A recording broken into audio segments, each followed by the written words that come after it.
Respeitável público, sejam todos muito bem-vindos a mais um episódio do nosso podcast Saúde e Negócios, o programa onde a informação é sempre o melhor remédio. Lembrando que esse episódio chega até você com a força de Medicom Medicamentos Especiais, especializado em medicamentos de alto custo e oncológicos, com uma equipe qualificada para te auxiliar na aquisição judicial, além de te oferecer uma farmácia digital e moderna. Acesse o QR Code ao lado e conheça mais. E obtenha vantagens exclusivas com o cupom PODCAST, ganhando 5% de desconto na sua compra. E Cristal Distribuidora, referência nacional há 38 anos em materiais hospitalares e medicamentos. Com 3 centros de distribuição no Brasil, garante logística personalizada para consultórios, clínicas e hospitais. Acesse o QR Code ao lado e obtenha vantagens exclusivas com o cupom podcast Saúde para garantir 5% de desconto na sua compra. E depois dos nossos parceiros apresentados, é hora daquilo que realmente importa, a nossa entrevista. Fique com o episódio de hoje.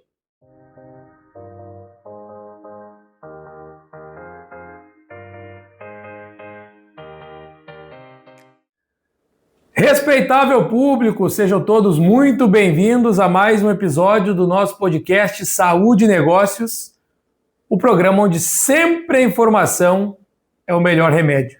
Eu sou o Gesiel Elias e para conversar comigo, sempre pessoas que dominam o assunto saúde, empreendedorismo, negócios, mas principalmente voltado à área que nos dá saúde na vida. E hoje, para falar sobre o desenvolvimento, meio ambiente e saúde, como equilibrar o crescimento e qualidade de vida. Temos o orgulho de receber ele, que é médico, vereador eleito com 7.144 votos, pediatra, defensor do SUS, um vasto currículo dentro da área da saúde, mas algo que me chamou a atenção aqui e eu quero entender durante a nossa conversa, é aquele autor da lei que cria o SAMU com equipe especializada em saúde mental.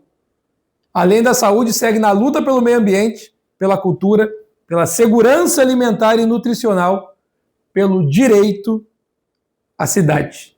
Vamos entender tudo isso com o vereador Alexandre Bublitz. Seja muito bem-vindo e a pergunta é igual para todo mundo, tá, Alexandre? Claro. O que tu faz além de dar entrevista aqui pra gente? Seja muito bem-vindo.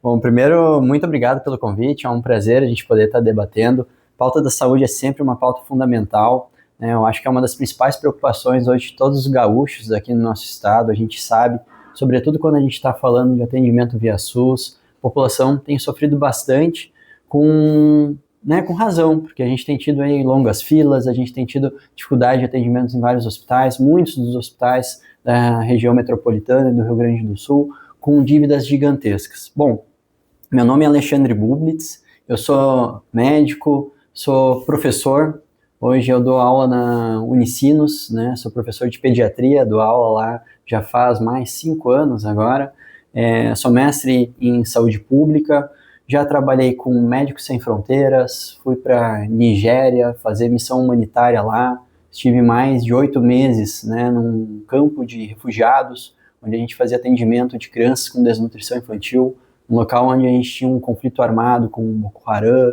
Estado Islâmico. Pude fazer um trabalho muito bonito lá no atendimento, né, de desnutrição, mas também pegando malária, cólera, sarampo. Lembrar que lá é um local onde a gente não tem saúde pública bem estruturada. Em que ano foi isso? Isso foi em 2019. Fiquei lá... Antes da pandemia, então? Antes da pandemia. E quando voltei da pandemia, fui ser coordenador médico da UPA Bom Jesus. Então, bem ali quando a gente pegou todo aquele caos, onde a gente teve superlotação, onde tinha, né, mais de 600% de lotação, tinha uma equipe de 55 médicos, a gente trabalhou com muito empenho para poder ajudar as pessoas. Tinha dias que a gente tinha 3 ventiladores mecânicos, 2 desses ventiladores tinham mais de 15 anos de utilização. Eles paravam de funcionar durante o atendimento. A gente tinha 3 ventiladores, às vezes tinha 6 pacientes que precisavam utilizar a ventilação mecânica, e a gente tinha que decidir quem ia e quem não ia para intubação, né, para usar o ventilador. Esses desafios todos me fez perceber que a questão da saúde ela vai muito mais do que só na questão do atendimento, daquela questão de eu estar junto com o paciente, mas da gente entender que ter uma estrutura de saúde, que ter um sistema de saúde organizado é o que vai fazer com que a gente possa salvar vidas lá no final. Foi muito por conta disso que eu acabei entrando nesse ramo da política. Tive também, né, na pauta ambiental, um trabalho junto com a Força Nacional do SUS, né, que esteve junto na missão Yanomami.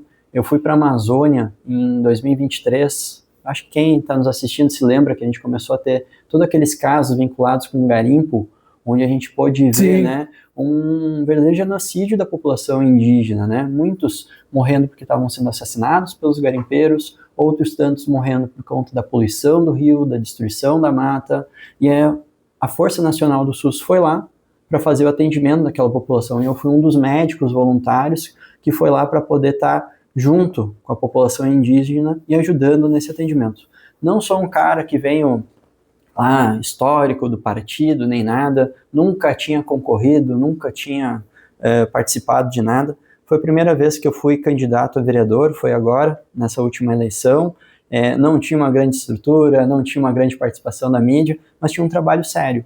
E pude pautar isso durante as eleições. E acabei sendo eleito, né, na minha primeira eleição, como um dos mais votados da nossa cidade, e tenho feito um mandato para a gente poder debater pontos importantes aqui de Porto Alegre, mas também de toda a região. Saúde é um ponto fundamental, né? A gente falar da atenção primária em saúde dos postos, saúde, superlotação das emergências, saúde mental, que tu bem disse, um problema gigantesco que a gente tem, mas também poder falar segurança alimentar, como é que a gente faz para evitar a fome aqui na nossa cidade, para a gente poder falar um pouquinho de meio ambiente, como é que a gente pode ter uma relação melhor com os nossos rios. Porto Alegre, além da gente ter o Guaíba aqui do lado, nós somos cortados por vários rios urbanos. Muitos desses hoje viraram esgoto a céu aberto. Isso leva problema de saúde para as pessoas. Quando eu não tenho saneamento básico adequado, eu posso ter dengue, eu posso ter leptospirose, eu posso ter uma série de doenças, inclusive hepatite A na população, por conta de não ter um tratamento adequado dos nossos rios. Então, isso entra junto. Fora a questão de estrutura, né? O lixo, tu tá numa comunidade suja, cheia de lixo, onde o pessoal, até o direito de ir e vir, fica comprometido. Fica comprometido, totalmente. Às vezes, não vou muito longe, tá? Eu moro aqui na Zona Sul, perto do... Agora eu vou dar o nome do condomínio, capaz de eu perder a chance de comprar um ali do Golden Lake. Antes de ter toda aquela estrutura do condomínio, né, bem estruturado que tem agora, o que era aquele valão ali? Agora a gente vê que está um pouquinho mais limpo. Talvez porque o pessoal que está comprando ali não aceita. Não quero viver com esse lixão do meu lado aqui.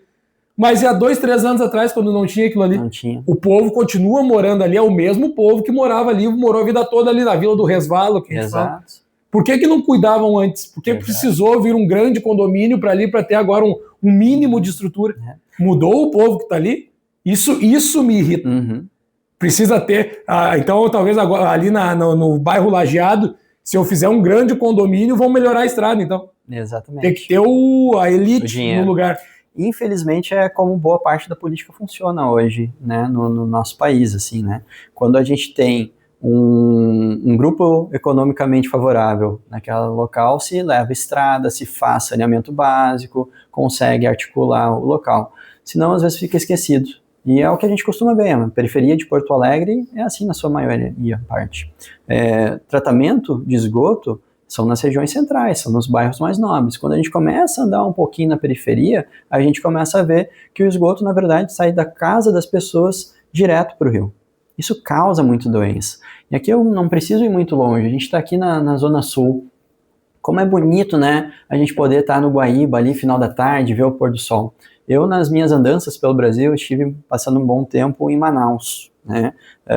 Manaus, né, fica bem na região central da Amazônia, então ali a gente fazia algumas questões de missões, de atendimento. Tem uma praia em Manaus, a cidade. Manaus é uma cidade com 3 milhões de habitantes. Tem uma praia de rio. As pessoas vão lá, tomam um banho, se divertem, final da tarde. Imagina se a gente tivesse uma relação diferente com o nosso Guaíba aqui em Porto Alegre. E se o Guaíba fosse limpo a ponto de que em janeiro, quando está aquele calorão de 40 graus, tu pudesse sair do teu trabalho, chegar ali na orla e tomar um banho de rio, como é que seria a qualidade de vida da nossa população se a gente tivesse uma relação diferente com a natureza? E veja bem, isso é algo que a gente pode fazer ajudando na preservação do rio, melhorando as questões de saúde e também melhorando as questões econômicas. Porto Alegre seria uma cidade totalmente diferente com relação ao turismo, com relação a como a gente pode colocar o comércio perto dos nossos rios, como é que a gente pode fazer bares, como é que a gente poderia ter uma estrutura daquela região. Um ecossistema que realimentasse isso, né? Exato. Então, assim, esse debate ele é fundamental. Como é que a gente vincula preservação da natureza, como é que a gente vincula a saúde com também desenvolvimento? E é possível, só que a gente precisa começar a olhar um pouquinho fora da caixa. A gente precisa começar a aprender com quem tem trazido exemplos diferentes no mundo inteiro.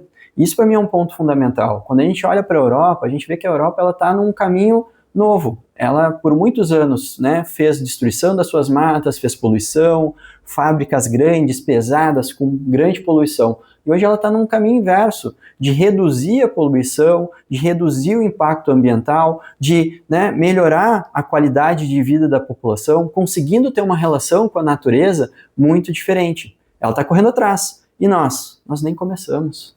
Nós estamos cada vez destruindo mais. E a gente só coloca saneamento básico, como tu bem disseste, quando a gente tem algum condomínio de alto luxo no local. Não pode ser assim. A gente tem que ter um desenvolvimento da cidade para todo mundo, não só para quem tem dinheiro para pagar. E se eu pegar a palavra, o termo, né, não é uma palavra só, é o termo, saneamento básico. Isso aí. É básico. É básico. O básico deveria ser para todo mundo, né? É que nem oxigênio, água, para todo mundo deveria ser o saneamento. Eu tenho a minha casa, eu preciso que o que é produzido e tem que ser descartado para longe de uma maneira correta e que não interfira o local que eu moro. Ou que não interfira, de repente, o bairro vizinho. Perfeito. E quem é que pensa nisso? O problema que eu vejo é muita politicagem. Eu prometo muito, eu entrego pouco. Exato. Isso é um grande problema. E eu fico feliz de ter pessoas que nem tu, outras pessoas que estiveram aqui que entregam a sua vida e de repente por isso tu fez esse número expressivo de votos, mesmo sem ter a mídia do teu lado, porque tem um trabalho. E aí esse ponto de tu ter feito, mesmo sem ter a política do teu lado, te ajudou a pensar em entrar para a política. Porque na política tu consegue alcançar um público maior e ter um resultado melhor. É mais ou menos por isso? É por isso, sim. Olha só, até vou... a minha mãe às vezes fica brava comigo, vou falar uma coisa aqui, porque... Como é que é o nome da mãe? Elisabetta.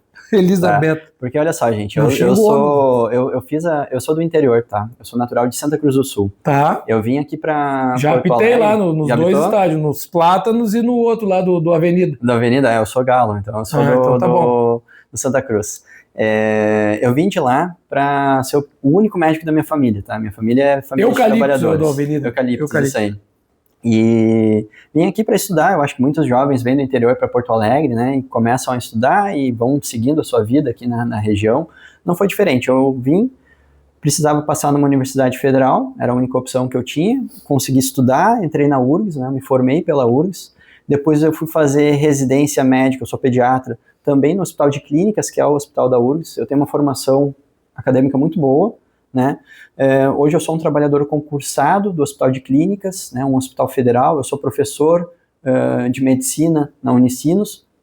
Eu estava com uma vida muito bem organizada, né, com uma condição financeira muito boa, e optei por sair desse mundo para poder entrar na questão da política. Eu brinco, né, falei da minha mãe, porque hoje eu ganho menos, trabalho mais, me estresso mais, né, do que era antes. Mas tem uma questão que ela é fundamental nesse processo, né, que é o que nos faz se mover por conta disso, né.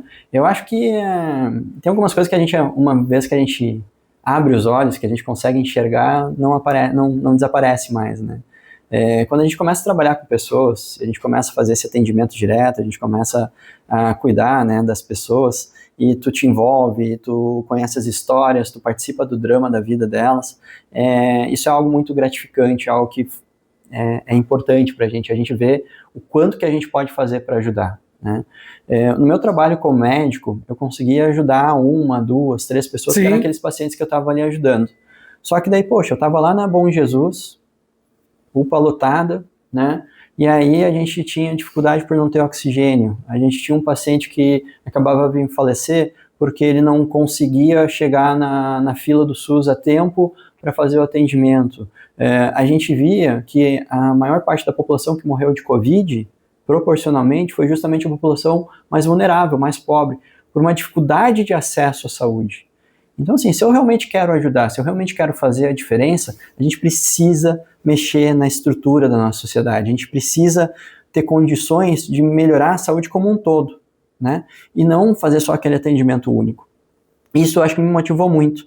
E tu falaste antes muito bem, né? Eu acho que a gente vive num momento muito difícil da política brasileira. A gente tem aí uma polarização um tanto quanto burra já, né? Onde é quem grita mais alto, é quem faz mais palhaçada, é um videozinho em cima de outro ali só para fazer um corte e tal. Desinformação, que é uma coisa que para mim é muito, né? Pior que a falta de saneamento básico, é tu desinformar. Pior que a falta de informação é desinformação. Exato. Eu tô te levando para o caminho totalmente errado. Exato. E isso acontece. Gente, vacina. Gente, algo básico. Vamos lá, né? Quando eu era criança, não se questionava, era uma coisa, tu tinha que ir lá, era uma questão dos pais se sentirem orgulhosos que estão fazendo o cuidado adequado dos seus filhos fazerem a vacinação. Hoje, nós estamos com as emergências de Porto Alegre lotadas, e a principal causa são infecções respiratórias. A principal causa que a gente tem hoje são as infecções virais. É o vírus da gripe, é o H1N1, é a influenza que a gente conhece tão bem. Esses vírus fazem a infecção. Para as crianças, vírus essencial respiratório, que faz a bronquiolite. Se a gente não tiver vacinação, como é que a gente vai fazer? Então, assim, a gente está num momento da política em que a desinformação, que a fake news, que o espetáculo os especialistas em tudo dominando. Mas eu quero me meter no teu assunto, eu quero ser pediatra. Exato. Aí eu ligo a câmera do meu celular, porque eu tenho mais seguidor que tu, eu alcanço mais gente que tu. Exato. Não! E acontece. E isso acaba levando desinformação para muita gente e acaba impactando. O que a gente está precisando hoje é de trabalho sério. O que a gente está precisando é gente comprometida que vai lá realmente estudar a parte da política, que vai estudar as estruturas da sociedade, entender como é que a gente pode melhorar o sistema público de saúde de Porto Alegre. Criar projetos de lei verdadeiros, que realmente vão ter um impacto real na população. A gente não vê mais isso, a gente só vê corte para o Facebook. Muito problema. Mas que bom que tem gente que nem tu que gosta da solução. Bom, meio ambiente também deve ser tratado como pauta de saúde pública. Com certeza, né? A gente tem debatido isso muito, né? Como é que a gente pensa a nossa cidade de uma forma diferente? Que já trouxe alguns exemplos, né? Quando a gente olha para os nossos rios, né? Os rios urbanos. Gente, a gente passou agora por uma tragédia gigantesca, que foram as enchentes. Quando as enchentes aconteceram, eu sou um trabalhador de emergência, né? Eu fui lá para a Orla, então eu estava junto com outros profissionais da saúde que estavam fazendo atendimento da população, que chegava nos barcos, né? Cheguei aí para a água para ajudar nos resgates também, sempre trabalhando como médico pediatra, né? Me lembro que a gente teve um caso de uma menina ali do Hospital de Clínicas que tinha feito um transplante hepático, né? Um transplante hepático, uma cirurgia de grande porte, e ela estava na sua casa em Eldorado, uma das cidades que foram mais atingidas, né? A gente precisou fazer... Quase 100% da cidade atingida, né? Quase 100% da cidade ficou abaixo d'água, então essa menina estava junto com a sua família, né? A gente precisou fazer esse resgate dela de lá, trazer ela aqui para Porto Alegre. Eu ajudei nesse processo, fui junto, porque a gente precisava ter um pediatra naquele momento. Foram vários os exemplos que nós tivemos, né? Quando a gente está falando em preservação do meio ambiente, a gente precisa entender que casos extremos como esse das enchentes estão diretamente ligados com a preservação ambiental. Isso é uma coisa que a gente precisa falar mais. Gente, a enchente aconteceu aqui no Rio Grande do Sul porque a gente tinha muita chuva aqui no nosso estado naquele momento. O que acontece? Todos os anos, chega uma época do ano que vem as frentes frias lá do sul, né? E elas vão subindo. E elas sobem, passam pelo Rio Grande do Sul, vão até São Paulo e vão levando chuva para toda aquela região. Neste ano em que a gente teve as enchentes aqui, tinha uma massa de ar quente muito grande, muito forte na região central do Brasil, que impediu com que a frente fria subisse e acabou concentrando a chuva aqui. Por que a gente tinha uma massa de ar quente lá na região central? Por causa do desmatamento da Amazônia, por causa da redução da Mata Atlântica que nós temos na região central, por um aumento do tamanho das grandes cidades, da poluição que acontece naquela região. Isso gerou uma bolha de calor que impediu com que as chuvas subissem. E aí aconteceu a tragédia aqui. Se a gente não entende que esse é um processo global, mas que a gente tem que ter ações locais, a gente não vai muito longe. Então o que a gente precisa fazer? Nos rios urbanos, Porto Alegre, região metropolitana, todo o estado, a gente precisa recuperar eles. A gente precisa ter garantia de mata ciliar em volta deles. A gente precisa ter uma garantia de que o esgoto funcione, que os nossos rios não virem esgotos a céu aberto. Isso é o mínimo. Se a gente não tiver esse tipo de planejamento, a gente vai ter várias e várias enchentes, a gente vai ter contaminação da população, a gente vai ter contaminação do solo, a gente vai ter aumento de infecções por conta dessa poluição dos rios. Então, isso é uma questão básica para o futuro da nossa cidade e do nosso estado. Para quem é da comunicação, que nem eu, ver o Alexandre explicar dessa maneira o porquê que a enchente aconteceu, isso é a mesma coisa que vestir aquela camiseta que caiu perfeitamente no corpo, aquela assim, ó, é isso aqui. Agora a gente consegue entender o porquê das coisas. Uhum. Porque o que a gente gosta, o que eu gosto de ver aqui no estado é que é o sensacionalismo. Vai acontecer de novo, ninguém vai botar a mão, porque o Rio Grande do Sul é o culpado de tudo. A gente vê que tem todo um país, um continente, talvez até um globo terrestre envolvido nessa situação. Com certeza. E a gente precisa de pessoas que nem tu vai explicar isso pra gente. Uhum. Porque às vezes o cara é de esquerda, o cara é... Fechei. O cara é de direita, fechei, não quero ouvir. Uhum. Porque a opinião dele pra mim não vale. Eu prefiro ouvir o meu especialistinho de Instagram aqui do que ouvir quem realmente está na linha de frente. Uhum. Eu quero te parabenizar pelo auxílio às vítimas ali. Eu não sei se eu posso chamar de vítima, mas as pessoas que sofreram com a enchente, porque era realmente uma frente, um cenário de guerra que foi vivido aqui em Porto Alegre. O pessoal totalmente isolado. Eu sei que eu queria ir para o interior visitar meus parentes, não, mais de um mês sem conseguir sair da cidade. Uhum. Então, pessoas que nem... Eu sou bombeiro voluntário, ajudei também da maneira que consegui, mas obviamente tu teve esse olhar mais clínico da situação. Parabéns pela tua atuação durante a enchente. As pessoas ainda associam saúde a hospitais e medicamentos? Muito, muito. E é muito além disso, né? Quando a gente fala de conceito do que é saúde, né? Se a gente vai para a Organização Mundial da Saúde, OMS, saúde é muito mais do que só a ausência de doença, né? Ela engloba tudo. A gente estava falando antes, né? Saúde mental. Gente, Porto Alegre, não Porto Alegre, o mundo inteiro, vive uma epidemia gigantesca da parte de saúde mental. A gente trabalha cada vez mais, a gente se cobra cada vez mais, a gente está num ritmo muito frenético, né, muito alucinante, e isso tudo faz com que a gente tenha mais casos de depressão, mais casos de ansiedade, né? A gente tem visto muito burnout. Burnout é quando a gente tem uma exaustão física e mental muito vinculada com o trabalho, né, muito vinculada com o trabalho. Tudo isso acaba atrelando que a gente tenha muitos mais casos de saúde mental, de problemas de saúde mental aqui em Porto Alegre e em toda a região. E isso tem a ver com um entendimento maior de saúde. Se eu falar que saúde é só construir hospital, eu vou estar mentindo, porque não é. Quando a gente fala de saúde, a gente tem que pensar em toda uma estruturação. A gente tem que pensar na prevenção e na promoção, que é aquela coisa, né? Poxa, quem não tem aqui um parente que tem problema de diabetes, de pressão arterial alta? Quando a gente consegue fazer prevenção com relação a isso, ou seja, eu consigo fazer com que aquela pessoa coma um pouco melhor, que ela pare de fumar, que ela faça atividade física, isso são formas da gente evitar a doença no futuro. Evitar que aquela pessoa que tem um problema, né, de pressão alta, de diabetes, evolua para ter um infarto, um AVC. Então, a atenção primária de saúde, que tem a ver com os postos de saúde, com os agentes comunitários de saúde, é o principal, é o básico. Depois a gente tem que pensar no cenário secundário, né, na atenção secundária, que é justamente os especialistas, que é a gente conseguir a consulta com um cardiologista, com um neuro, com um pediatra, né, a gente poder fazer essa vinculação, que é um dos grandes patamares que hoje o governo federal tem entendido.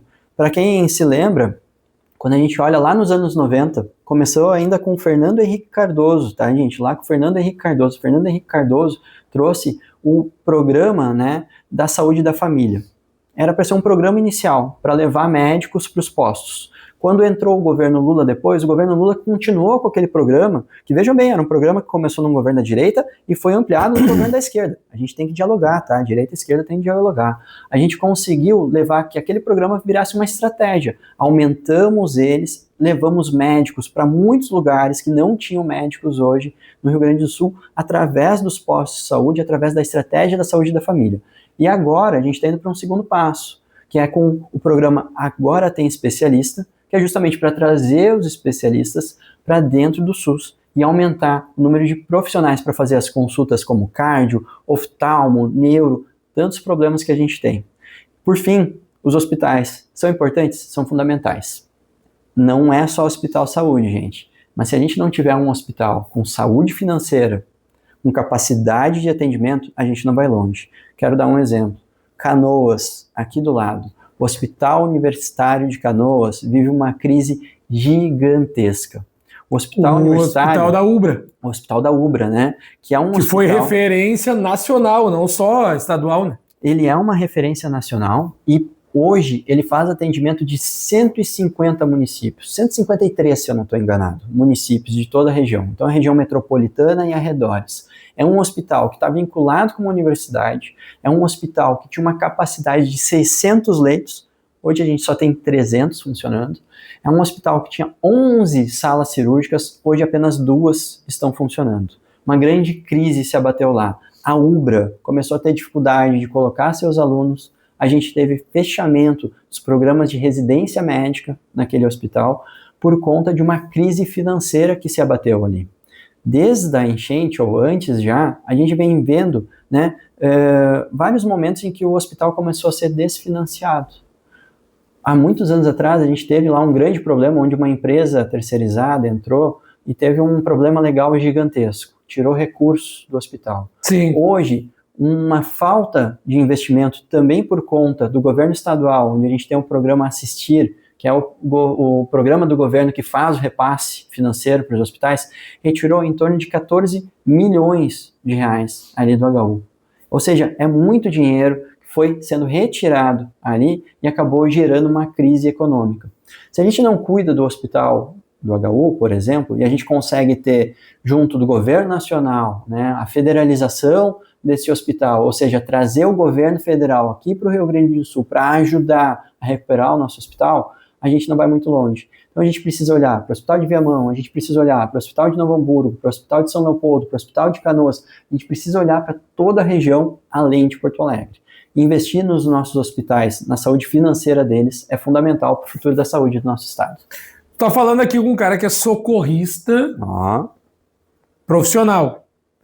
Eu aprendi o resgate veicular nos bombeiros, virei instrutor disso, e hoje sou um socorrista. Tenho tudo dentro do carro. Ali, se acontecer um acidente, eu paro, monto o cenário todo e só espero o SAMU chegar. E os bombeiros também. Então eu tenho, não é vontade de atender, mas tipo assim, eu sei o que fazer dentro disso aí. E eu vejo muita precariedade, muita dificuldade no atendimento, principalmente do SAMU. Um despreparo total. Talvez seja falta de treinamento, talvez seja falta até de estrutura dos profissionais, mas eu vejo o seguinte, a SAMU é o primeiro atendimento, é o atendimento pré-hospitalar. São eles que vão dar o meu primeiro... E se começar errado, muito provavelmente vai terminar errado. Eu vejo que falta muito. Eu vou pedir até para ti, para que a gente possa estruturar um projeto para frente e que tu me ajude nisso. Mas o que é o SAMU mental que eu vi aqui? Perfeito. É por telefone? É um atendimento presencial? O que é o SAMU mental? É um pouquinho de tudo. Tá? A gente entendeu que a gente precisava qualificar o atendimento do SAMU. Eu concordo contigo, né? Se a gente não começa bem o atendimento, a coisa vai terminar mal. Então, tem muitos profissionais valorosos, o SAMU é uma rede muito grande de atendimento, faz um trabalho fundamental, né? É importante lembrar que o SAMU não é uma coisa que existe no mundo como um todo. O Rio Grande do Sul foi precursor do SAMU no Brasil inteiro. Aqui foi um dos primeiros estados que a gente teve, ainda foi lá no governo Tarso, se não me engano, onde a gente começou a ter o atendimento das ambulâncias, e a partir do exemplo que o Rio Grande do Sul deu, isso foi levado para o Brasil como um todo. Então o SAMU é muito importante, só que a gente precisa fortalecer ele, qualificar, melhorar essa capacidade de atendimento. Eu estive indo, né, trabalhando como vereador, eu fui em muitas das nossas emergências, eu fui em muitos dos nossos postos, eu fui nos nossos CAPs, eu fui conversar também com os trabalhadores do SAMU. E indo lá, eu descobri que hoje a terceira principal causa de chamamentos do SAMU são questões de saúde mental. Aquilo que a gente estava conversando antes. Sim, isso eu te confirmo, porque o 192 dos bombeiros também recebe. É só isso, né? Tentativa de suicídio pelo telefone, a gente consegue reverter às vezes. Tentativa de suicídio, casos de ansiedade, casos de pessoas que têm algum problema de saúde mental, como esquizofrenia, e podem estar tendo uma crise, algo nesse sentido. É a terceira principal causa de chamamento. Então a gente precisava ver como é que a gente vai fazer isso. Então eu fui estudar e fui atrás. E vi que nós já temos exemplos no restante do Brasil de formas diferentes. Lá no Distrito Federal, em Brasília, já existe uma equipe especializada em atendimento de saúde mental dentro do SAMU. E ela funciona justamente ajudando já na parte do telefone, ou seja, quando tu faz a ligação, na parte de treinamento da equipe, e esse treinamento pode ir para os bombeiros, pode ir para a guarda, pode ir para a brigada, pode ir, e com certeza vai ir, para os atendentes do SAMU, e criar também uma equipe de atendimento local, multidisciplinar, com profissionais assistência social, psicólogo, psiquiatra, além da equipe já básica da SAMU. Ou seja, a gente consegue estruturar melhor. Como é que funciona essa questão da ligação? Falou muito bem. Muitas das vezes, quando alguém liga para o SAMU tem que ser muito rápido no telefone, tem que ser ágil. E eles têm ali em torno de 3 minutos para conseguir fazer toda a triagem, entender o que está acontecendo e dizer, vai ou não vai uma ambulância. E é isso aí que a gente precisa, 3 minutos. 3 minutos não dá para a gente fazer um atendimento adequado. Claro que não. E às vezes ligam pessoas, realmente, né, que dizem, olha, minha vida não presta para nada, vou tirar minha vida. Né? E a gente vê isso acontecendo. Então, ter uma equipe que possa fazer o atendimento por telefone, qualificada e capacitada para esse tipo de situação, ajuda muito. Lá em Brasília, conseguiram reduzir já as taxas de internação, reduzir as taxas de suicídio, evitar encaminhamentos para emergência só com atendimento por telefone. Bom, tem um caso lá, não resolvemos por telefone. Bom, vai uma equipe especializada lá para poder ajudar. Esse projeto, ele é um projeto que eu trouxe já lá da minha campanha. Então a gente já estava estruturando isso antes ainda de eu entrar como vereador, né? E era algo que a gente já sabia, a gente queria organizar. E eu coloquei ele já na Câmara de Vereadores como um projeto de lei para ir andando. Mas as coisas às vezes demoram para caminhar dentro da Câmara de Vereadores. Infelizmente, aconteceu um caso muito triste aqui em Porto Alegre, de um jovem, o jovem Eric, né? Ele era um rapaz com um quadro de esquizofrenia, que é uma doença de saúde mental, que ele estava numa crise de agitação e foi chamado SAMU. Só que o SAMU não pôde ir porque estava ocupado, tinha outros atendimentos. A brigada chegou antes e, infelizmente, fez um atendimento, no mínimo, errado, que a gente pode dizer, que acabou levando à morte desse paciente. O Eric, então, ele morreu nesse atendimento, então a brigada foi lá para ajudar, infelizmente não conseguiu ajudar e acabou baleando ele. Eu não tenho a menor dúvida, olhando as imagens, vendo tudo o que aconteceu, se nós tivéssemos um profissional da saúde, com capacitação em atendimento de saúde mental, naquele dia, a mãe do Eric não teria chorado a morte do seu filho. A gente conseguir levar esse tipo de atendimento faz toda a diferença real para a população. Depois que isso aconteceu, a gente trouxe o assunto novamente para a Câmara de Vereadores, conseguimos com apoio, né, tanto da Secretaria de Saúde, tanto de outras entidades, o Sindicato Médico, o Sindicato de Saúde, a gente conseguiu fazer uma mobilização em defesa desse projeto e ele foi aprovado por unanimidade. E ele já está andando, já é um projeto de lei que virou uma lei. Agora a gente está aguardando o município botar em ação. E o primeiro passo, a gente cria a lei. Agora que a lei está criada, é com o município. E até agora o município ainda não colocou em atividade, viu? A gente está cobrando. Mas quero dar uma boa notícia. Então vamos cobrar o homem do chapéu aí, meu, qual é que é? Qual é que é? Mas quero dar uma boa notícia. A gente está levando esse projeto para o restante do estado. Era a pergunta que eu ia te fazer, vai ser implementado aqui, mas vamos expandir isso aí também. Vamos expandir, e inclusive o primeiro já foi criado, e não foi em Porto Alegre, vejam só, onde a lei foi aprovada, foi em Pelotas. No município de Pelotas, nós tivemos uma conversa muito boa com o prefeito, e nós estamos já com o SAMU de saúde mental funcionando em Pelotas, com uma equipe especializada nesse atendimento, com ambulância própria. Se em Pelotas a gente pode, por que não pode aqui em Porto Alegre? Fica a pergunta, né? Vamos lá, Secretaria Municipal de Saúde, vamos trabalhar. A gente quer o SAMU de saúde mental funcionando aqui. E usar as redes sociais para esse lado bom da força, para quem gosta de Star Wars, esse lado bom da força. Tem um videozinho ali do vereador falando de 1 minuto e meio, para ter preocupação, para cuidar da saúde mental, para ocupar a mente com coisa boa.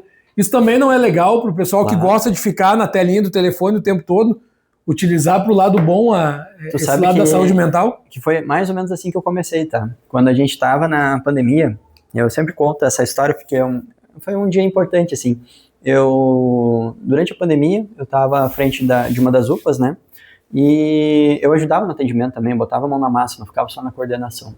E a gente teve uma senhora que faleceu, né? Ela faleceu por conta do Covid, né? A gente tentou fazer a reanimação dela, não foi possível. E eu cheguei em casa, e quando eu cheguei em casa, estava tudo fechado ainda, né? Eu vi lá um vídeo do nosso, então, presidente, falando contra as vacinas, né? Dizendo que a vacina podia virar jacaré, todas aquelas histórias que a gente viu. E aquilo lá me deixou muito para baixo, assim, muito irritado. E eu peguei meu celular, que nem muita gente faz, não tinha nada de seguidor, não tinha nada ali, e fiz um vídeo só contando sobre o meu dia. Como é que tinha sido a experiência na UPA, como é que tinha sido a questão da superlotação, o paciente que a gente perdeu, e dizendo para as pessoas, olha, por favor, fiquem em casa, vamos lavar a mão, vamos cuidar, quando a vacina vier, vamos fazer a vacina, né? E lancei isso nas redes. E esse vídeo viralizou. Muita gente começou a ver, começou a compartilhar, deu um crescimento importante, né? E aí eu entendi, bom, olha, já que o governo não estava fazendo a sua parte, que era falar sobre prevenção da vacina, que era falar para ficar em casa, sobre tudo isso, vamos nós fazer, vamos a população fazer. E eu comecei a fazer, e ali eu comecei a fazer vídeos, né? E aí eu queria dizer, né, eu como um médico que estava na linha de frente, vivenciando aquilo com propriedade, fui ler, fui trazer artigo, fui mostrar para as pessoas, né, por que a ciência estava defendendo esses cuidados. E aí trouxe isso. E eu tenho certeza que isso ajudou muita gente, né? Então, as redes não são necessariamente inimigas. Se a gente utilizar elas de uma forma positiva, com informação, certeza, com cuidado, com ética, com moral, a gente pode fazer com que elas sejam muito positivas para a população. E eu gosto de brincar, que nem diz o Charlie Chaplin, a melhor maneira de falar a verdade é brincando. Né? Quando a gente brinca, eu gosto de fazer o protocolo. Tirar do meu colo e botar protocolo, que é para quem entende do assunto. Eu brinco na minha rede social, eu não domino esse assunto, mas tem quem domina. Então eu sempre direciono para quem sabe. É a mesma coisa que jogar futebol, né? Eu tô jogando com o Ronaldinho Gaúcho, que eu quero resolver o problema. Passa a bola para quem sabe. Dá a bola para quem sabe. Eu tô aqui com a próxima pergunta, é muito interessante, porque ela talvez seja do meu patrocinador lá da rádio. Eu não tinha visto isso aqui ainda, mas agora... as grandes indústrias, elas produzem muita poluição, elas produzem, talvez, às vezes nem tenham a consciência ambiental. E quando tem um acidente, por exemplo, uma vez bateu um caminhão de óleo diesel na minha cidade, e o óleo virou na estrada. Nós, como temos um programa de contingência, né, de contenção dos resíduos, a gente já sabe que tem que soltar a serragem, tem que soltar a areia, deixar aquilo ali absorver, retirar de maneira consciente. Porque o que fazia-se antigamente? Caminhão de água e lavava para os bueiros. Ou seja, piorava a situação. Então, nós temos essa consciência. Todo o Estado tem essa consciência ou muita gente ainda não tem nem ideia que eu não posso piorar uma questão ambiental? Olha, gente, se tem algum projeto que tem a ideia de conscientizar todo mundo? Não tem nenhum projeto nesse sentido, mas eu acho que é uma boa ideia. Mas tem uma questão que a gente precisa debater. A gente quer o desenvolvimento do Brasil. correto? A gente quer que o Brasil deixe de ser independente de quem esteja comandando o barco. Exato, independente de quem esteja, a gente quer que o Brasil deixe de ser, né, um país subdesenvolvido. Gente, eu não quero saber mais, né, daquela coisa, vai te aliar com a China ou vai te aliar com os Estados Unidos? Eu não quero me aliar com ninguém, eu quero que o Brasil esteja grande e forte o suficiente como nação para deixar de ser cachorrinho de outro.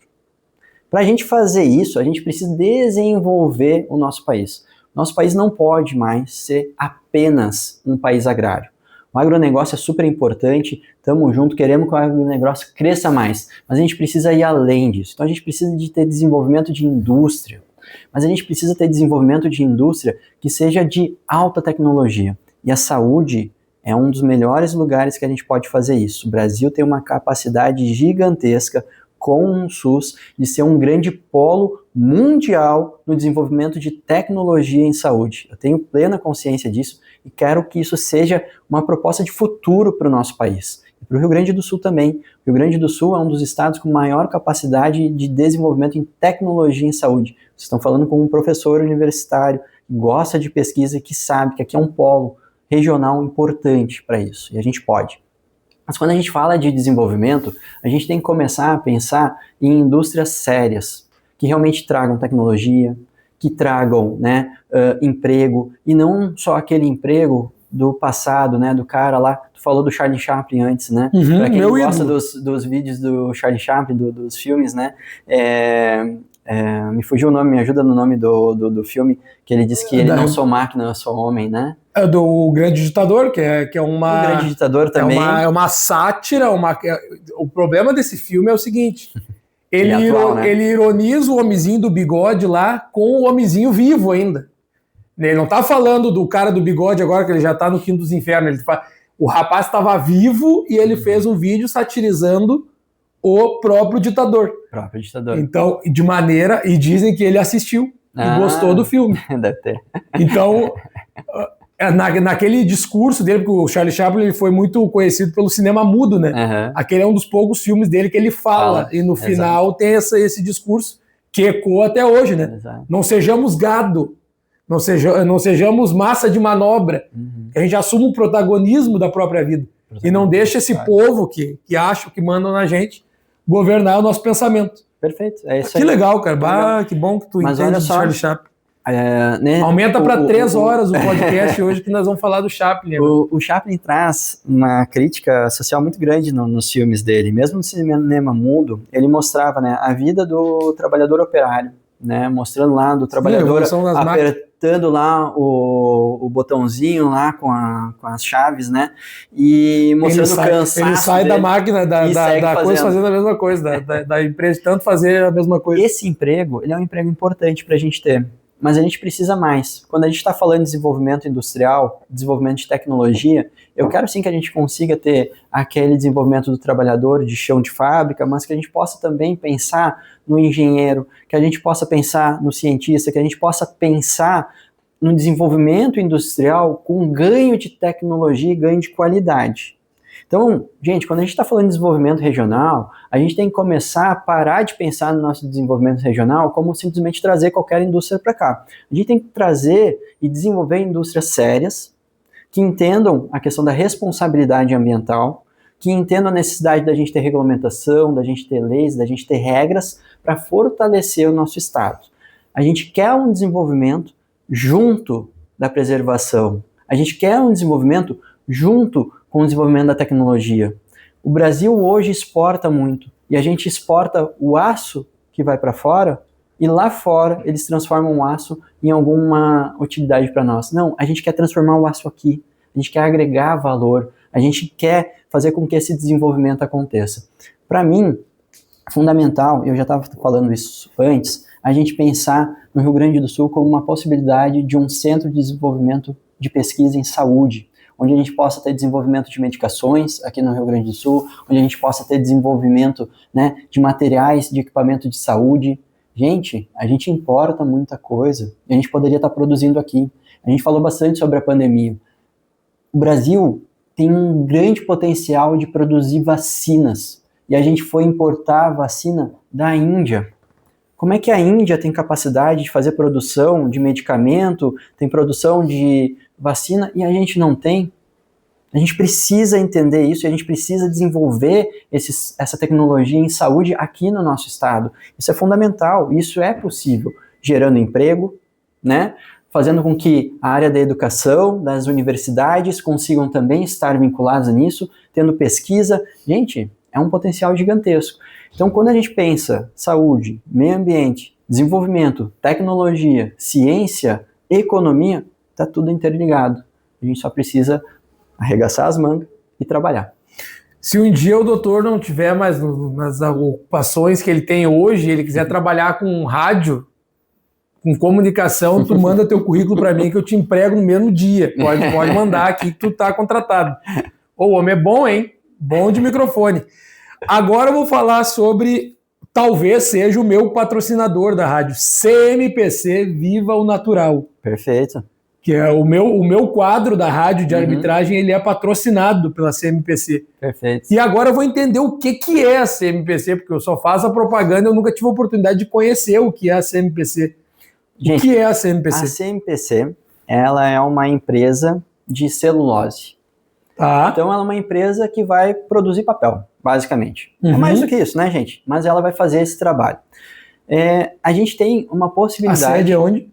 A sede hoje está em Guaíba. Eu não sei onde é que é a sede oficial, não sei se não está no Chile, inclusive. Tá. Mas nós temos hoje em Guaíba uma indústria aqui e tem a possibilidade da gente ter mais uma indústria que vai ser na Barra do Ribeiro. Tá? Então, um investimento grande, né, pesado, que a gente pode ter aqui. A gente tem conversado bastante para a gente poder ter que a CMPC possa fazer o seu investimento, mas que seja necessário cumprimento de regras sobre o meio ambiente. Que era isso que a gente estava conversando. Vejam bem, para a gente poder fazer o desenvolvimento de uma indústria de celulose, ela precisa de muita água. Essa água vai vir do Guaíba e vai vir uma água limpa. A gente quer que a CMPC devolva essa água para o Guaíba limpa também. É óbvio que tem questões ambientais ali que vão ter impacto. E a gente precisa tratar disso com seriedade. Então, o que a gente tem debatido bastante? Como é que a gente pode fazer para mitigar, ou seja, reduzir os impactos ambientais de uma grande fábrica aqui nas margens do Guaíba? Porque se a gente não cuidar disso, gente, isso é muito importante a gente falar. Se a gente não cuidar, isso pode aumentar a poluição do nosso rio. E aumentando a poluição do nosso rio, isso vai impactar no futuro das nossas próximas gerações, por exemplo. Então, olha, vai ter resíduos com metais pesados ou não vai? A gente precisa entender isso. Esse aumento nesse impacto ambiental vai trazer com que a gente tenha mais bactérias no nosso rio ou não vai? Tudo isso é fundamental. O meu papel como político, como vereador, é ter certeza que a gente vai ter um investimento de qualidade aqui na nossa região. Isso significa da gente cobrar sim, e eu estou cobrando do patrocinador de vocês. A gente quer que vocês coloquem a empresa, claro, a gente quer que tenha desenvolvimento do nosso estado, com certeza, mas a gente quer que isso aconteça com consciência. A gente quer que isso aconteça respeitando as questões ambientais, e isso é fundamental. Então, o que a gente tem debatido hoje, e eu acho que faz parte da nossa briga, é entender que o Brasil hoje é um país em desenvolvimento, é um país que está crescendo, e a gente quer que quem venha trabalhar aqui, que venha trazer uma empresa, que respeite as nossas regras e que pense também no desenvolvimento ambiental. A gente tem feito esse debate, já fizemos debate na Câmara de Vereadores, tivemos debate na Assembleia Legislativa, estamos conversando, né, também com ambientalistas, com a própria empresa, para conseguir fazer com que isso aconteça de uma forma muito boa, para essa empresa, quando ela chegar, que ela chegue também ajudando no impacto ambiental na nossa região. Então isso é um fator fundamental, a gente precisa debater meio ambiente com seriedade. Sim, temos um investimento importante vindo de uma empresa de celulose aqui, com certeza, e a gente precisa cobrar para que ela respeite também as regras ambientais do nosso estado. Uma coisa que eu vejo que faz falta, talvez até eu não tenha conhecimento disso, mas é a mesma coisa que tem no esporte, é a mesma coisa que tem na política, é a mesma coisa que tem no crime, é a falta de punição para quem faz coisa errada. Eu não tô dizendo que a CMPC mereça isso, mas digamos que a CMPC combinou tudo contigo, que nem diz o meu amigo Brechani, combinado não sai caro. Eu combinei que eu vou devolver a água limpa. a gente faz a análise ali e vê que não está bem assim o negócio. Porque tu está devolvendo porcaria para dentro do rio. Exato. Como que vai funcionar essa punição? Existirá essa punição? Ou eu vou fazer a velha e boa vista grossa? Eu estou falando de quem está me ajudando, tá? Não estou dizendo que a CMPC vá fazer isso. Eu espero que realize tudo que a gente combine. Mas vai ter a punição ou não? Vamos até aliviar um pouco as coisas para ti. A gente não está falando só da CMPC. Sim. A gente está falando de várias empresas, várias indústrias. Até o próprio ser humano que faz. Região. Exato. A gente tem que falar sobre isso, né? Qual é que é a punição que a gente vai ter para quando a gente tiver algum tipo, né, de crime ambiental? Infelizmente, hoje no Brasil, é muito pouco, quase nada que acontece. Gente, eu vou trazer de novo, né? A gente estava falando antes lá da Amazônia, né? A gente teve uma destruição gigantesca nos últimos anos da mata amazônica. E muito disso se deu a partir, né, da destruição da mata para colocar gado. Muito. Não sei se vocês se lembram, mas teve uns anos atrás aí que teve um político famoso que falou lá numa reunião interna do governo federal, dizendo, vamos abrir a porteira para deixar a boiada passar. Eles estavam se referindo justamente, enquanto ninguém estava olhando, porque todo mundo estava só falando da Covid, vamos deixar com que a destruição da mata aconteça, deixa a porteira passar para a boiada passar, né?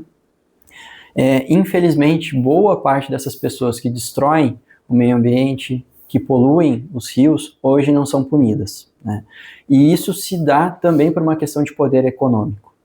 A vista grossa acontece porque tem um cheque caro ali atrás, né? Claro. Isso passa muito por a gente ter, de novo, ética, ter princípios dentro da política que evitem que isso aconteça. Mas também a gente ter uma supervisão adequada.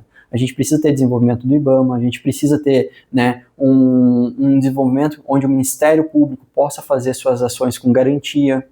Tudo isso faz parte da gente dar uma estrutura de Estado necessária para fazer a fiscalização e depois, quando tiver descoberto alguma irregularidade, que a gente possa fazer a condenação adequada disso. Infelizmente, hoje, o que a gente tem visto é um enfraquecimento nos últimos anos, né, com relação a esse processo de fiscalização. Então, por isso a gente precisa desenvolver.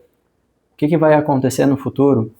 Se isso vai acontecer com essa empresa ou não, não sei. A gente está batalhando para que a gente possa ter realmente uma punição efetiva caso não se cumpra os pré-requisitos básicos. Mas eu quero dizer assim, para quem está nos assistindo, a gente tem feito esse debate, eu acredito que ele está evoluindo, a gente precisa ter garantias de que aqui no Estado a gente vai fazer o desenvolvimento alinhado com a preservação ambiental.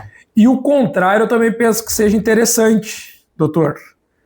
Quando eu cumpro tudo, quando eu entrego aquilo que foi combinado, os meus parceiros devem, não é eles podem, eles devem enaltecer o meu trabalho. Com certeza. A CMPC realmente é uma empresa referência, é assim que tem que ser, o tratado foi esse, eles estão entregando o que foi tratado. Então essa validação também é importante, para que siga se fazendo aquilo que tem que ser feito. Perfeito. Então, falando em futuro, o Rio Grande do Sul está preparado para uma nova enchente, para uma tragédia climática? Olha, está melhor do que estava antes, sim, não vamos negar, né? Houveram algumas melhorias, mas eu não vejo elas ainda como suficientes, né? Eu tenho bastante medo do que vai acontecer agora com o El Niño, né? A gente sabe, quando se olha em pesquisas, né, feitas a nível mundial... El Niño é um furacão, o que é? O El Niño é o seguinte, né?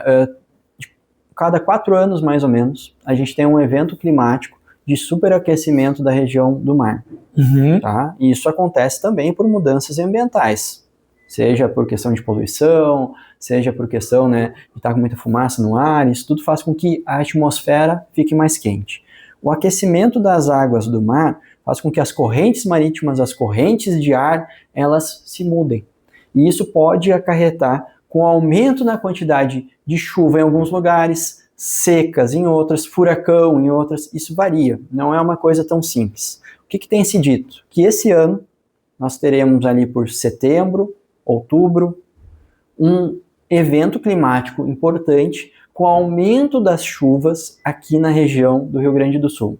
Vai ser uma nova enchente? Não sabemos. Vamos devagar, para a gente também ter muita calma, não é para criar alarde, mas a gente precisa olhar para isso com seriedade. Eu fiquei muito estarrecido, na verdade. A gente teve essa previsão, ela está se dando desde o final do ano passado, mas no início desse ano se veio com mais força, né, demonstrando, né, os especialistas, quem estuda, cientista que estuda essa questão do clima, trouxe isso para dentro do Estado, para dentro da Prefeitura, e há pouco tempo atrás, agora uns 2 meses atrás, menos, a Prefeitura começou a dizer que a gente precisa com urgência fazer as reformas lá no aeroporto. Gente, já passou 2 anos. 2 anos, agora com urgência vão ter que ir atrás para fazer as reformas. Tchê, gente, o que estamos fazendo? Urgência de 2 anos. Urgência de 2 anos. Isso é boa, urgência de 2 anos. Cadê essas obras, gente? Cadê essas obras? São coisas básicas. E eu vou dizer, Porto Alegre tinha um preparo melhor no passado do que teve na enchente e acho melhor do que a gente está tendo hoje. As casas de bomba foram colocadas, instaladas no Rio Grande do Sul, em Porto Alegre, por conta de enchentes passadas que nós tivemos. E elas funcionavam. A gente tinha aqui em Porto Alegre, né, um departamento de escoamento pluvial. É um DEP, né, era um departamento que funcionava justamente para ver como é que estava a saída das águas. Quando chovia, para onde é que a água ia, etc. Tinha mergulhadores contratados todos os anos para ir dentro dos túneis, limpar eles, tirar a sujeira, etc. e tal. Esse departamento foi fechado. Acabaram com ele. Parou de ter os mergulhadores limpando. Parou de ter a manutenção das bombas de água. E aí vem a enchente. E o que aconteceu? Metade da cidade ficou alagada que não precisava ter sido alagada. Não precisava, porque a gente tinha mecanismos que poderiam funcionar para evitar esse tipo de enchente. Então, sim, se o Estado não se prepara, entendendo que essas questões climáticas vão continuar acontecendo no mundo, o nosso futuro não vai ser bom. Então a gente precisa ter um Estado mais bem preparado, a gente precisa olhar com seriedade para essas questões, não pode ser mais uma questão, ambientalista é chato e fica incomodando. Não, gente, são questões reais, e mais são questões da nossa geração. Te digo com muita tranquilidade, o que a gente está vendo hoje, se a gente não intervir e modificar as rédeas do nosso futuro, as consequências serão gigantescas e serão para a gente, para os nossos filhos, para os nossos netos. Então cabe a nós fazer essa intervenção, cabe a nós dizer que esse é um problema de agora, um problema real, que a gente precisa intervir. E a gente tem que fazer isso com seriedade. Não pode ser só mais uma questão de dinheiro, de quando eu coloco um condomínio de luxo, eu ter saneamento. A gente precisa fazer isso porque é a questão correta, porque é o futuro, é o presente do nosso estado, da nossa cidade. Parece óbvio, mas as perguntas óbvias também têm que ser feitas. E tu me explica como se eu tivesse 5 anos de idade. Faz de conta agora tá brincando de pediatra aqui comigo. Como se eu tivesse 5 anos de idade. Investir em meio ambiente, saneamento básico, né, na estrutura pública, ajuda a sociedade de que forma? Mas com certeza, né? Quando eu faço esse investimento, e aí eu quero retomar, né? Não é só uma questão, é uma questão também da gente melhorar a saúde, claro, é também da gente melhorar a nossa qualidade de vida, é melhorar a questão de saúde mental, é ter uma relação melhor com a nossa cidade, tudo isso está correto. Mas quando a gente faz esse tipo de investimento, a gente também tem que pensar na questão econômica que a gente possa estar fazendo, a gente conseguir ter um desenvolvimento melhor do nosso estado, com boas empresas, com boas indústrias, que vão pensar no Brasil não mais sendo como aquele país subdesenvolvido que o pessoal vem aqui só para explorar e ir embora, mas sim como um estado capaz, dono do seu próprio destino, dono do seu futuro, sem precisar ir ficar no meio de briga de cachorro grande. A gente quer ser um cachorro grande também. E para isso, a gente precisa falar em desenvolvimento com responsabilidade. A gente precisa falar em desenvolvimento com o desenvolvimento da ciência, da tecnologia, com o meio ambiente junto nesse pacote. Isso é algo para o futuro, mas também é algo do presente da nossa cidade e do nosso estado. Não tem a menor dúvida que a gente falar sobre o meio ambiente é falar sobre um futuro melhor. Nós vamos encaminhar o nosso papo, que foi muito bom, diga-se de passagem, muito conhecimento, mais uma vez, né? Só vem aqui pessoas que provavelmente dominam o seu assunto, entendem muito mais do que eu, que sou um perguntador, assim, eu só faço o intermédio das perguntas aqui para eles. Mas, para a gente encaminhar o nosso assunto, eu quero saber de forma, mais uma vez, bem explicada, o que eu, como cidadão, pessoa física, o cidadão comum, a empresa e o setor público têm que fazer para criar esse ecossistema de saneamento básico, de prevenção, para que a gente possa ter uma sociedade mais harmônica em relação de saúde, daqui para frente? Bom, perfeito. Primeiro, né, com relação à saúde e meio ambiente, né, o Estado tem um dever fundamental. Saúde é um direito do povo e um dever do Estado. Isso está é uma questão de Constituição, é algo que a gente precisa levar em conta. Hoje o Rio Grande do Sul, infelizmente, sequer coloca o mínimo constitucional de 12% do seu PIB na saúde. Ou seja, a gente não investe o mínimo necessário em saúde, a gente precisa aumentar esse investimento. Então, o governo ele tem uma responsabilidade gigantesca, que é estruturar melhor o nosso atendimento, investir o mínimo necessário, pensar a estratégia de desenvolvimento da saúde junto com o meio ambiente. Esse fator, ele não pode sair. A gente tem que conseguir fiscalizar, a gente tem que conseguir investir, a gente tem que conseguir fazer essa parte. Parte das empresas. Gente, a gente quer o desenvolvimento do nosso estado, isso é muito importante, e é importante a gente entender também que as empresas, elas têm que ter uma visão de futuro, de país desenvolvido, onde a gente vai entrar na economia com um sentido também de responsabilidade, de entender que ajudar a comunidade faz com que aquela empresa cresça também, né, onde a gente possa ter uma sinergia entre a parte econômica junto com a parte social. Não pode ser só uma visão atrasada de exploração pura, mas sim de desenvolvimento. E nós, cidadãos comuns, né, o que a gente tem que fazer? A gente tem que ter consciência desse processo. A gente tem que ter consciência. Separar o lixo está dentro disso. Separar o lixo, cuidado com a água, com certeza, mas mais do que isso, a gente também tem que ir lá e brigar pelo aquilo que a gente acredita. A gente estava falando do Chaplin antes, e tu falou uma coisa que é muito importante. Nós temos que ser sujeitos da política e não objeto. O Olívio fala bastante sobre isso, né? Boa parte das pessoas hoje estão dentro da política como objetos da política, ou seja, elas são quase que marionetes, elas são levadas ao entorno do que as pessoas falam e etc e tal. A gente tem que deixar de ser um objeto para a gente ser um sujeito, ser alguém dentro desse processo, entender os nossos direitos, entender as nossas obrigações e dizer de forma muito clara, a gente quer melhor investimento em saúde, a gente quer melhor investimento em educação, a gente quer que a questão ambiental seja respeitada e tornar parte disso. Política não é feita por político, política é feita pela sociedade, organizada pela população. Quer fazer alguma coisa? Se organize, vamos lá, a gente luta junto e junto a gente é mais forte. Tu conhece o Olívio pessoalmente? O Olívio, pessoalmente. Então eu vou te fazer um pedido. Traz esse homem aqui para conversar com a gente também. Vamos trazer o Olívio. O Bigode, estamos te esperando aqui, cara. Estamos te esperando aqui. É um querido, cara. A gente vê ele conversando e vou dizer para ti, pessoal da direita respeita, e eu já entrevistei o pessoal da direita aqui, e eles falam, um dos nomes que eu mais respeito na política brasileira é o Olívio Dutra. Ele é um cara sério, anos, com dignidade, ele é um cara de princípios, isso é fundamental na política.